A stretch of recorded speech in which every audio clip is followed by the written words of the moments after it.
Hello guys, কি অবস্থা আপনাদের? এবার সুপার ডুপার নতুন একটি নাটক নিয়ে হাজির হয়েছি আপনাদের জন্য।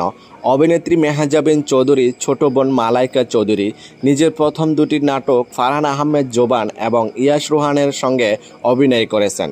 এবার পার্থ শেখের সঙ্গে তার রসায়ন দেখা যাবে। নাটকের নাম হল অনুতপ্ত। নতুন একটি নাটকের একসঙ্গে অভিনয় করেছেন তারা। মালাইকা প্রথম দুটি নাটক সন্ধিক্ষণ ও ক্ষতিপূরণ পরিচালনা করেছেন মোহাম্মদ মোস্তফা কামাল রাজ। তার প্রযোজনা অনুতপ্ত রচনা ও পরিচালনা করেছেন কে.এফ. সোহাগ রানা। নিজের নতুন নাটক প্রসঙ্গে তিনি বলেন, এটি একটি পারিবারিক গল্প। এতে প্রাধান্য পেয়েছেন ছেলেদের প্রতি ভাবার দায়িত্ব, সেই সঙ্গে রয়েছেন তরুণ তরুণীদের প্রেম। দর্শকরা এই গল্পের সঙ্গে সহজে নিজেদের সমৃদ্ধ করতে পারবেন আশা করে। নাটকটি বাবার ভূমিকায় ইফতেখার দিনার ও মায়ের চরিত্রে অভিনয় করছেন দীপা খন্দকার। এছাড়াও রয়েছেন শিহাব শানু, তানজিম হাসান অনিক। গত কয়েকদিন ধরে ঢাকার বিভিন্ন স্থানে শুটিং হয়েছে। চিত্রগ্রহণে রয়েছেন রাজু রাজ।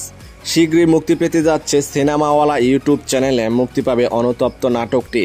দ্রুত চলে আসবে, দেখার জন্য অপেক্ষায় থাকুন। তবে যাই হোক বন্ধুরা, এই জুটি নাটক যদি ভালো লেগে থাকে তাহলে চ্যানেলটি লাইক, কমেন্ট এবং সাবস্ক্রাইব করে আমাদেরকে উৎসাহিত করে যাবেন, যেন পরবর্তী নতুন নতুন আপডেট আপনাদেরকে দিয়ে যেতে পারে।